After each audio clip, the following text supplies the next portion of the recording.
Chers confrères, chers maîtres, permettez-moi de vous présenter aujourd'hui les aspects en imagerie du neuroblastome. Le neuroblastome est une tumeur maligne dérivée des cellules de la crête neurale. C'est la tumeur solide la plus fréquente en pédiatrie après les tumeurs cérébrales. Elle touche notamment l'enfant avant l'âge de 5 ans, avec un âge médian de découverte de 2 ans. Ses présentations cliniques et radiologiques sont variables avec un pronostic et une évolution qui sont très hétérogènes, variant entre des formes agressives d'emblée ou, à contrario, parfois une possibilité de régression spontanée. L'objectif primordial de cette présentation serait donc de démontrer le rôle de l'imagerie dans le diagnostic positif, le bilan d'extension local et général, ainsi que le suivi évolutif. Donc, durant ce cours, on adoptera le plan suivant. D'abord, on rappellera brièvement l'embryologie pour comprendre pourquoi se forme ce neuroblastome. On passera ensuite au diagnostic où on parlera des circonstances de découverte et du diagnostic positif. On détaillera par la suite le volet de l'imagerie en parlant des moyens, ensuite des différents aspects radiologiques. Ensuite, on arrivera aux différentes classifications qui permettent le staging de ces tumeurs. Le neuroblastome peut se localiser dans plusieurs compartiments, d'où un volet où on parlera des différentes localisations avec leurs particularités radiologiques.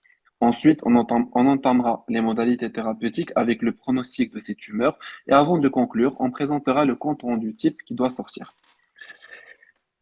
C'est une tumeur embryonnaire maligne ayant pour origine le tissu sympathique dérivé des cellules de la crête neurale.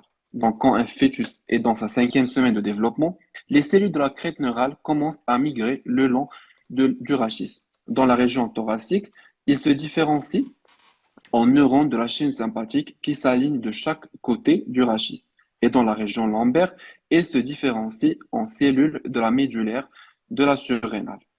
Alors, ensemble, cette chaîne sympathique et la médulaire de la surrénale formeront le système nerveux sympathique qui va alors connecter notre cerveau et le système nerveux central à différents organes comme le cœur et les vaisseaux sanguins.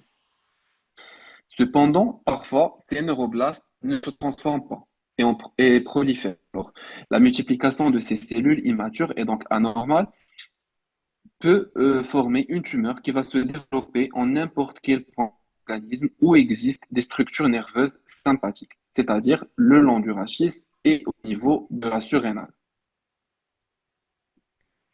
Arrivons maintenant aux circonstances de découverte de ces tumeurs. Une masse abdominale palpable et parfois douloureuse est donc la manifestation la plus fréquente. Ensuite, on a les manifestations dues aux métastases et qui est un mode révélateur dans 50% des cas.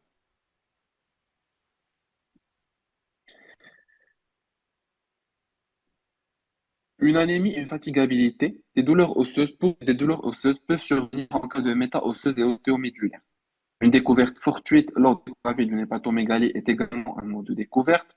Une adénopathie susclaviculaire, des nodules sous-cutanés bleutés en état sous-cutané et des métastases orbitaires qui réalisent le syndrome de Hutchinson, qui est une localisation osseuse orbitaire ou une localisation hématogène dans les tissus mous orbitaires sans atteinte osseuse contiguë.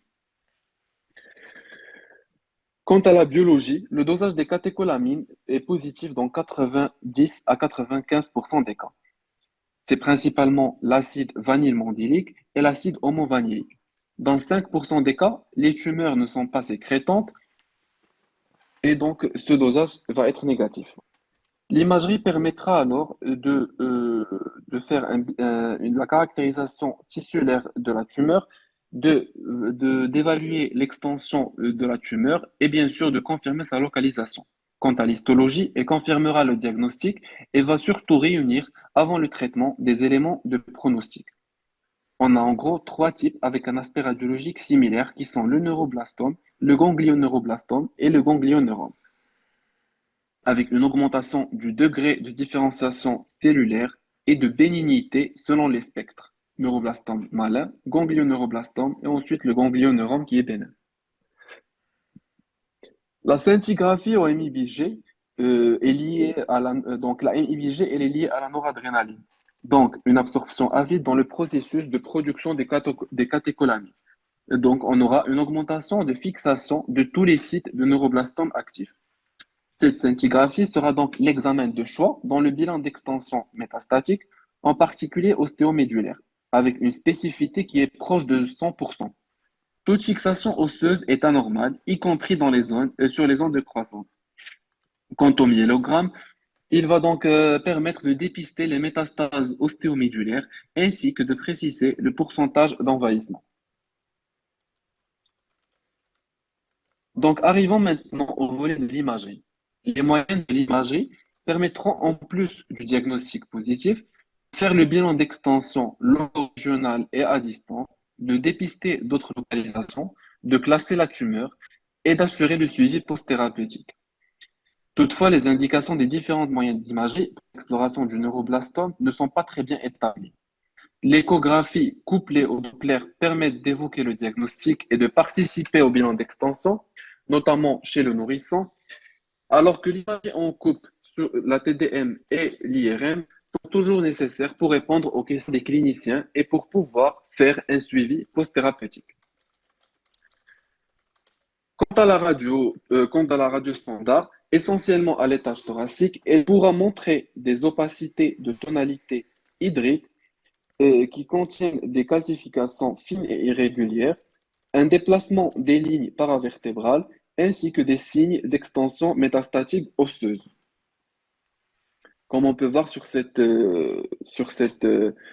ASP où on voit un garçon âgé d'un an qui a une masse abdominale palpable, où on voit ici donc le déplacement des anses digestives par une grosse masse hétérogène calcifiée dans le flanc gauche. Quant à l'échographie couplée au Doppler, c'est l'examen de première intention à réaliser devant une masse cervicale, abdominale ou pelvienne de l'enfant. Elle permettra de faire le diagnostic de siège et donc de confirmer l'origine extrarénale de la masse, avec l'absence du signe de l'éperon. L'échographie montrera donc une masse qui est solide et hétérogène, avec des calcifications qui sont fines ou grossières, une atténuation postérieure, un englobement des vaisseaux, ainsi que des zones anéchogènes qui signifient la nécrose ou l'hémorragie. Il ne faut pas oublier que cet examen pourra guider la ponction à l'aiguille fine. Donc là, on a une masse volumineuse, et donc on peut voir cette masse qui englobe l'aorte. Donc avec le Doppler, on va voir que la masse, elle est hétérogène, elle englobe l'aorte, et on retrouve également des zones qui prennent le Doppler avec encore des calcifications.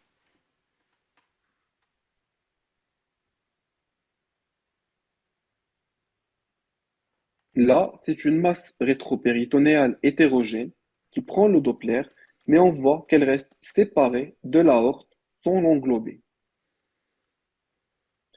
Quant à la TDM, elle va nous montrer une masse de densité tissulaire qui est faiblement rehaussée après injection. Des calcifications sont présentes dans plus de 80% des neuroblastomes. Ils sont parfois très fines, mais et peuvent même être à distance de la tumeur. Donc, si le volume tumoral est grand, on aura une masse hétérogène avec des zones de nécrose ou de l'hémorragie. On peut donc évaluer le dépassement de la ligne médiane ainsi que le globon des axes vasculaires. On pourra même évaluer l'extension endocanalaire, de voir l'envahissement pariétal et d'évaluer l'envahissement ganglionnaire.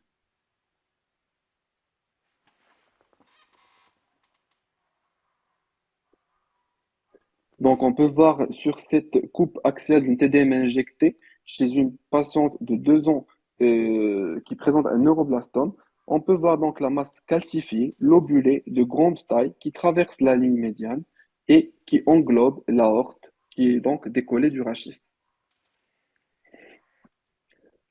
C'est surtout pour les localités médiastinales, cervicales et pelviennes et pour évaluer l'extension endocanalaire. Il pourra montrer une masse hétérogène avec un relâche hyposignal T1 et hypersignal T2 par rapport aux muscles, un rehaussement variable mais souvent hétérogène. Les classifications sont plus difficilement détectables par IRM, mais on peut voir donc un vide de signal. Des zones hémorragiques et de remaniement kystique rendent donc l'aspect hétérogène à la masse. Donc sur cette séquence T2 axiale chez une patiente de 2 ans atteinte de neuroblastome. On peut voir la masse paraspinale gauche, qui est donc lobulée, de signal intermédiaire. Elle soulève l'aorte de la colonne vertébrale. Et donc, on peut voir qu'elle entoure l'aorte sur 180 degrés, mais de façon non circonférentielle. On peut donc voir également l'extension vers le foramen intervertébral, mais sans envahissement du canal rachidien. Chez une autre patiente, sur cette séquence cire-sagittale, on peut voir une masse rétro-péritonéale qui enveloppe et déplace l'aorte avec une extension intracanalaire également visible en distal. On va s'attarder sur le volet des classifications afin d'expliquer les différents termes utilisés et qui doivent sortir dans nos comptes rendus. Alors, les deux classifications des neuroblastomes les plus utilisées sont l'INSS, International Neuroblastoma Staging System, et l'INRGSS, qui est l'Inter-International International Neuroblastoma Risk Group Staging System. Donc, pour l'INSS, c'est un système original 1.4S fondé sur la résection et la pathologie. Donc, il a été fondé en 1988 et révisé en 1993. On peut voir que dans le stade 1, c'est une tumeur qui est localisée avec une exérèse complète, sans ou avec reliquat microscopique et des ganglions homolatéraux non adhérents négatifs. Au stade 2A, c'est une tumeur localisée mais avec une exérèse macroscopiquement incomplète. Quant au stade 2B, c'est toujours une tumeur localisée mais avec ou sans exérèse complète et avec des ganglions homolatéraux non adhérents positifs, mais des ganglions contralatéraux négatifs. Quant au stade 3, c'est une tumeur unilatérale non résécable, croisant la ligne médiane, avec ou sans atteinte ganglionnaire régionale. Ou bien c'est une tumeur médiane avec extension bilatérale. Quant au stade 4, c'est une tumeur primitive avec une dissémination à distance. Et finalement, le stade 4S, qui est une tumeur primitive localisée, comme défini pour le stade 1, 2A ou 2B, mais avec une dissémination qui est limitée à la peau, au foie et ou à la moelle osseuse avec un pourcentage inférieur à 10% et qui est chez un patient d'âge inférieur à 1 an. Cette classification n'est pas adaptée à tous les neurones, comme les non opérés. Elle n'intervient pas dans la prise en charge préthérapeutique, la même tumeur pourra donc être classée en A, en 1, 2A, 2B ou même 3 en fonction de l'exérèse chirurgicale qui dépend donc de l'expérience de chirurgien. Et donc, pour la deuxième classification, c'est une classification internationale par catégorie de risque. C'est un système qui est plus pragmatique, fondé sur l'imagerie en 2009. Il repose sur les facteurs de risque définis par l'imagerie. Elle permet donc de pallier aux défauts de l'INSS par le fait que c'est une classification préthérapeutique basée sur le bilan radiologique qui permet le suivi de tous les neuroblastomes, y compris les non opérés. Elle définit avec d'autres facteurs de risque pronostiques des groupes de risque avec des prises en charge adaptées. Et elle intervient donc dans la prise en charge thérapeutique. Elle est basée sur un concept appelé IDRF, Imaging Defined Risk Factors, facteurs de risque définis en imagerie. Et donc, on a 4 stades. Le L1 correspond à une tumeur localisée, confinée à un seul compartiment et n'envahissant pas les structures vitales, et donc absence d'IDRF. Quant au stade L2, c'est une tumeur d'extension locorégionale avec présence d'un ou plusieurs IDRF. Le stade M correspond, comme la lettre M, une tumeur avec des métastases à distance. Quant au stade MS, c'est une tumeur métastatique chez le nourrisson de moins de 18 mois avec des métastases limitées à la peau, au foie et ou à la moelle osseuse.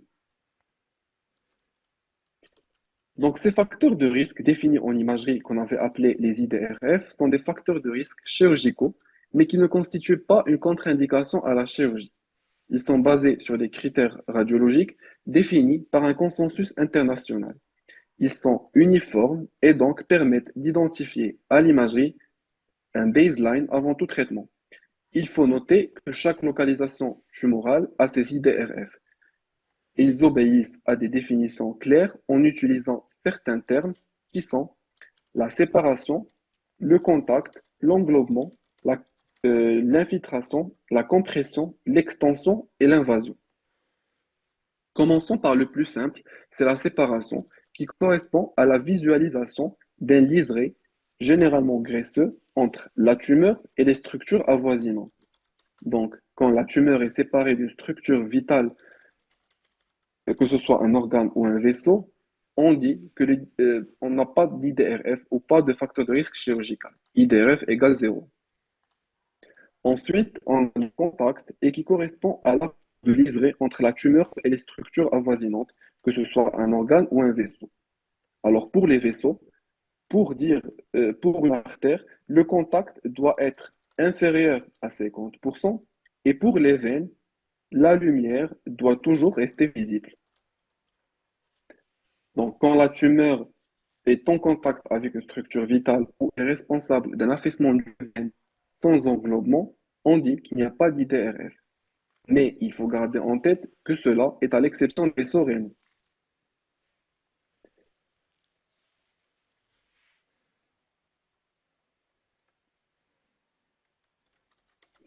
À partir de l'englobement, on va commencer de parler d'IDRF positif. Déjà, on dit le terme englobement quand la structure avoisinante est entourée par la tumeur. On distingue l'englobement partiel, quand plus de 50% de la circonférence vasculaire est en contact avec la tumeur, et l'englobement total, quand la totalité de la structure vitale est complètement entourée par la tumeur. Et pour les veines, c'est donc quand on n'arrive plus à voir leur lumière, contrairement au contact qu'on vient de voir. La structure avoisinante est entourée par la tumeur. Dans ce cas, l'IDRF est positif.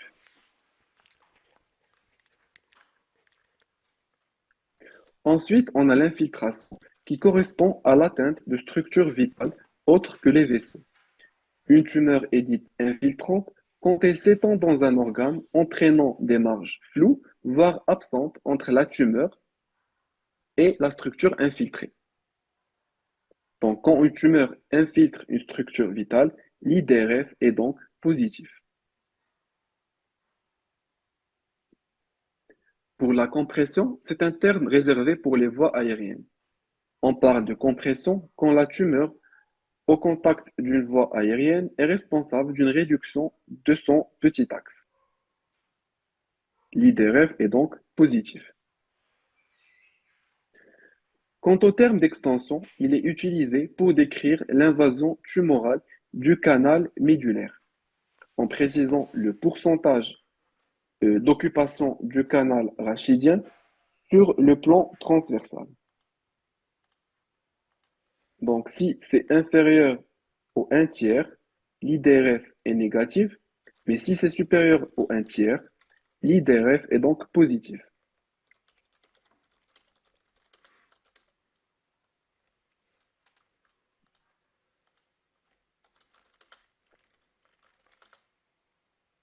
Le terme invasion est réservé pour le pédicule rénal et il suffira d'avoir un contact de la tumeur avec les vaisseaux rénaux pour parler d'IDRF positif, comme on peut voir sur cette image où on a la tumeur qui est en contact des vaisseaux rénaux.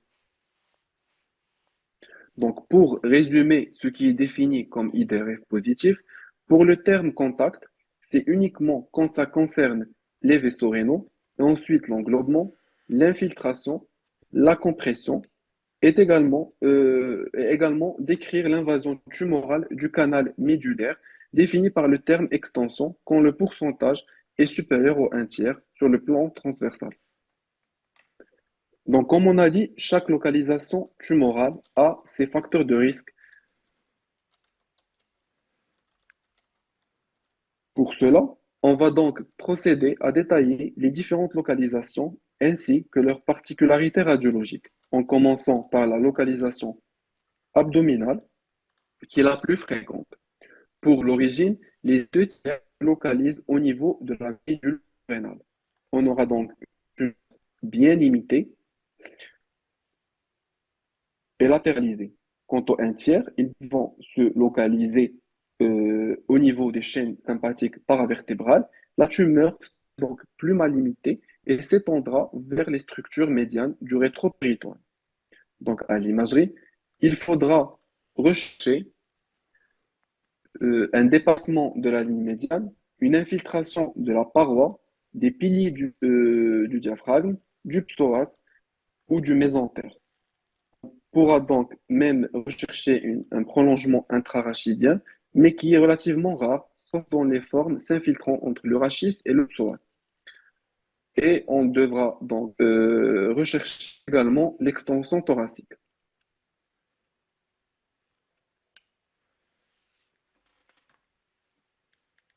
Les rapports vasculaires étudiés sont avec l'aorte et la veine cave inférieure, en précisant notamment l'existence d'un prolongement rétrovasculaire, avec le pédicule rénal, ainsi qu'avec l'origine du tronc cœliaque, le pédicule hépatique et le confluent spléno-mésaraïque.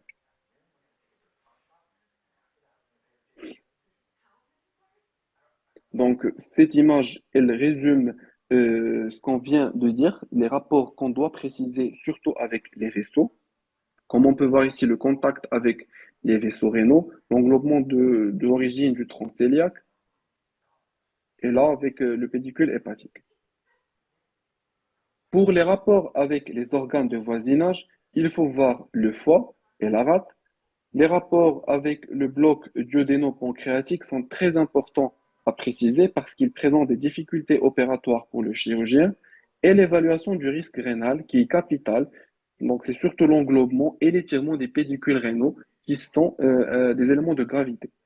Sur cette image, on résume également les facteurs de risque pour le neuroblastome de localisation abdominale.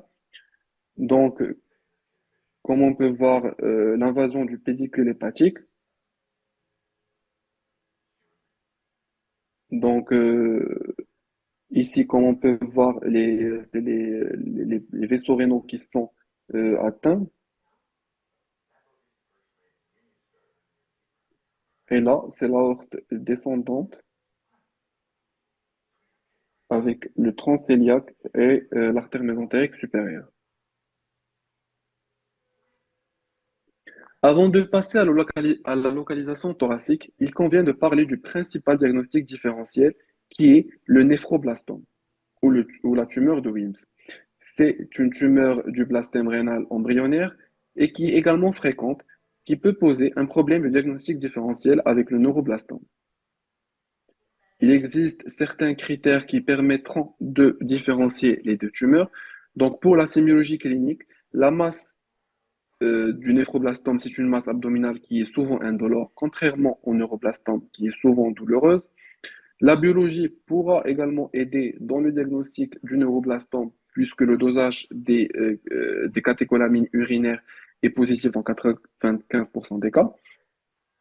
Quant aux aspects en imagerie, le neuroblastome, comme on a dit, c'est une masse solide avec une composante kystique qui est rare et des calcifications qui sont fréquentes. C'est une tumeur qui est souvent mal limitée, peut refouler ou infiltrer le rein, avec une ligne médiane qui est souvent dépassée. Quant à l'atteinte vasculaire, c'est surtout l'englobement sans envahissement des vaisseaux.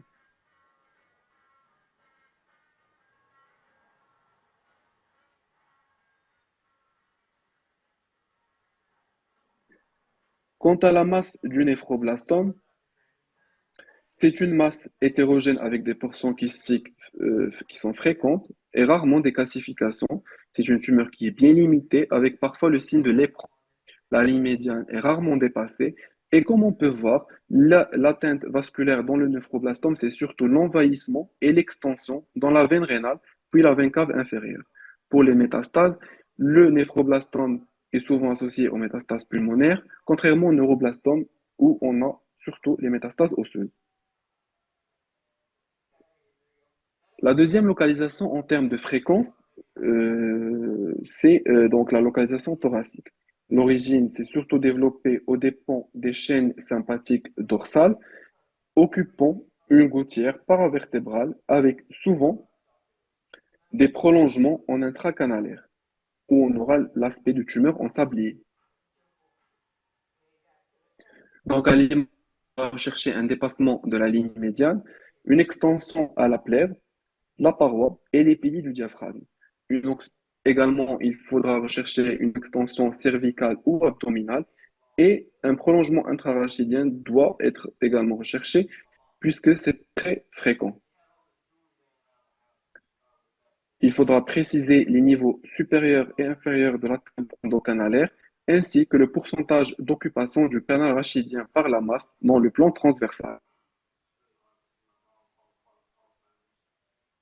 On précisera ensuite les rapports avec les vaisseaux, surtout l'aorte, les troncs supra-aortiques, les vaisseaux sous-claviers et les pulmonaires. Donc, cette coupe axiale injectée d'un scanner chez une patiente 3 ans atteinte de neuroblastome, on peut voir donc le rehaussement de la masse paraspinale gauche avec les petites calcifications périphériques. Donc, la masse, comme on a vu, écarte l'aorte du rachis, qui est un aspect typique du neuroblastome. Sur cette séquence T2, chez la même patiente, on peut donc voir la masse paraspinale qui est lobulée et de sphère intermédiaire et soulève l'aorte.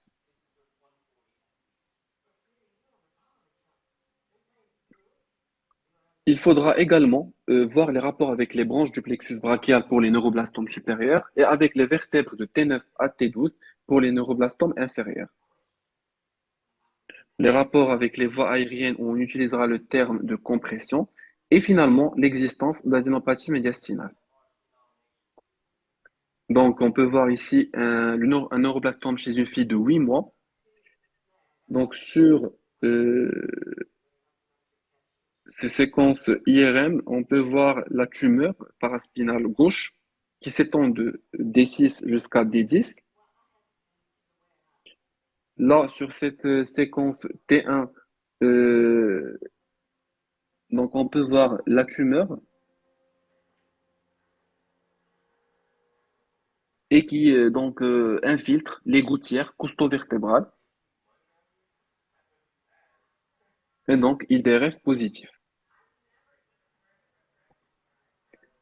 Quant à la localisation cervicale, l'origine, c'est surtout dépend des chaînes sympathiques cervicales. Il faudra également rechercher le franchissement de la ligne médiane, une extension rétropharyngée qui est fréquente, une extension vers la base du crâne, une extension médiastinale et au trou de conjugaison ainsi que le canal rachidien, mais qui sont exceptionnels. La situation par rapport au trajet présumé des plexus nerveux doit également être précisée. Donc là, on peut voir l'extension vers la base du crâne. Il faudra également rechercher une compression des voies aériennes, l'existence d'adénopathie homo et contralatérale. Et bien sûr, les rapports avec les vaisseaux du cou. Donc sur cette image, sur cette coupe axiale, où on peut voir un neuroblastome cervical qui donc euh, englobe de façon totale l'artère carotide interne. Quant à la veine jugulaire, on peut, on ne peut pas la voir et donc sa lumière, elle est réduite. Donc sur ces séquences T2, on peut voir, c'est la même malade, donc l'englobement de l'artère carotide.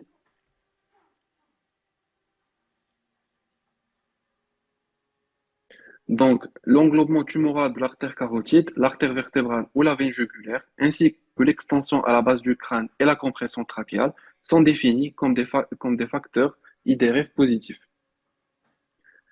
Quant à l'origine du neuroblastome pelvien, il se développe aux dépens des chaînes sympathiques pelviennes ou de l'organe de Zuckerkland. Il faudra donc rechercher, comme toujours, un franchissement de la ligne médiane, l'extension au trou sacré, un franchissement de l'échancrure sciatique et l'infiltration de la fosse ischio-rectale.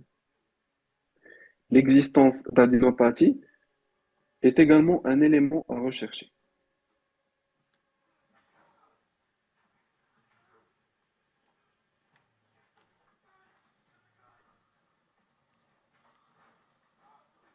Donc, comme on a dit, le neuroblastome peut toucher plusieurs compartiments en même temps. Cela se définit par une extension tumorale homolatérale en deux compartiments adjacents.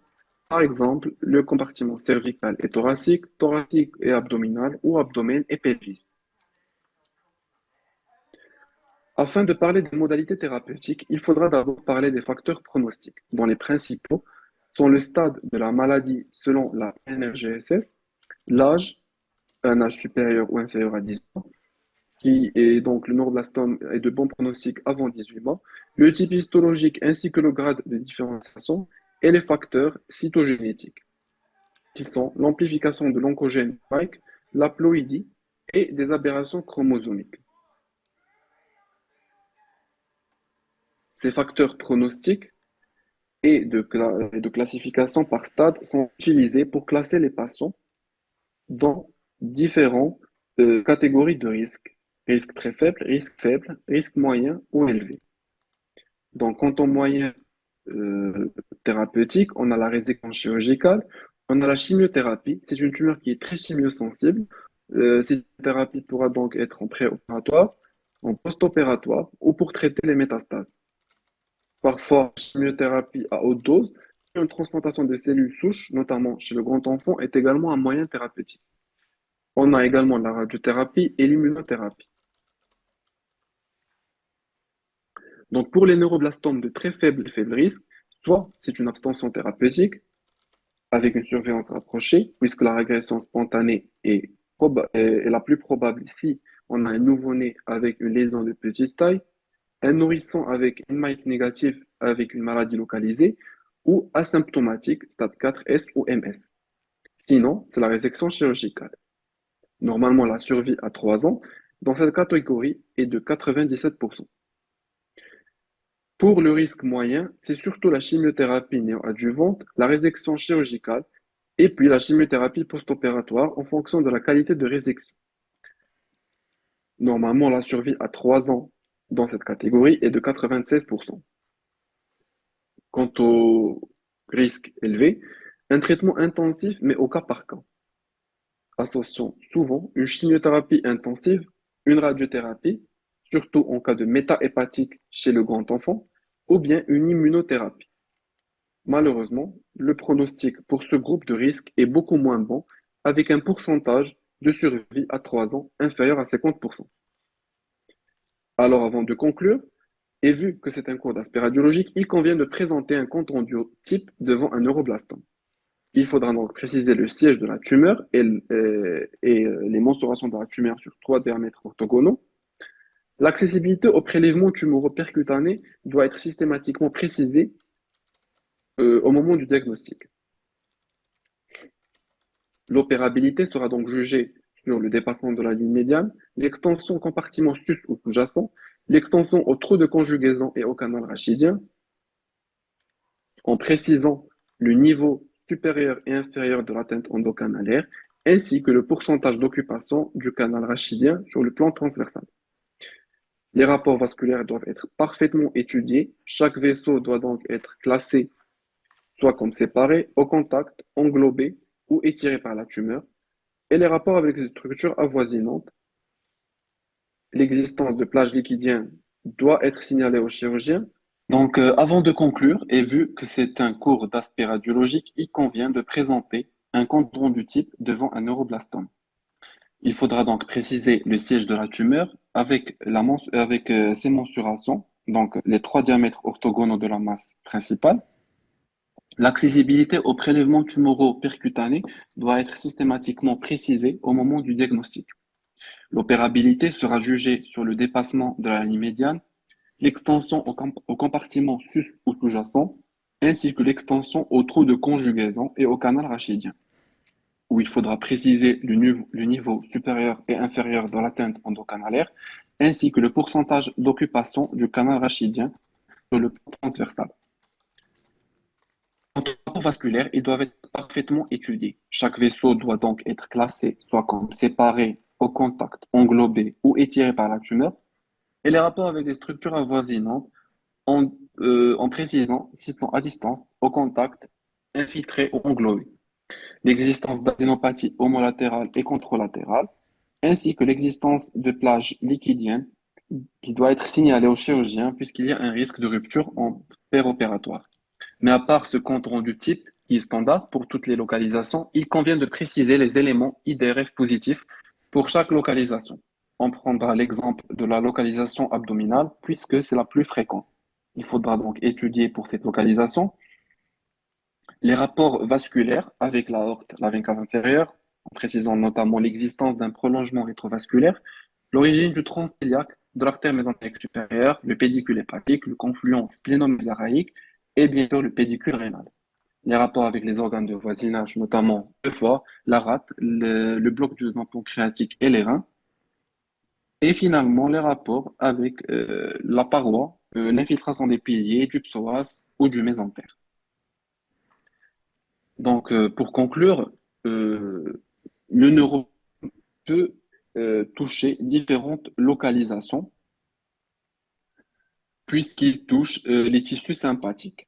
L'imagerie permet de faire le diagnostic positif, le bilan d'extension et d'opérabilité, et d'évaluer le pronostic ainsi qu'assurer le suivi post-thérapeutique. La classification INGSS repose sur des facteurs de risque définis en imagerie et qui utilisent des termes ciblés. Chaque étage a ses propres IDRF et bien sûr un compte rendu détaillé, clair et qui répond aux différentes questions du clinicien et du chirurgien permettent d'indiquer le bon choix thérapeutique. On vous remercie pour votre attention.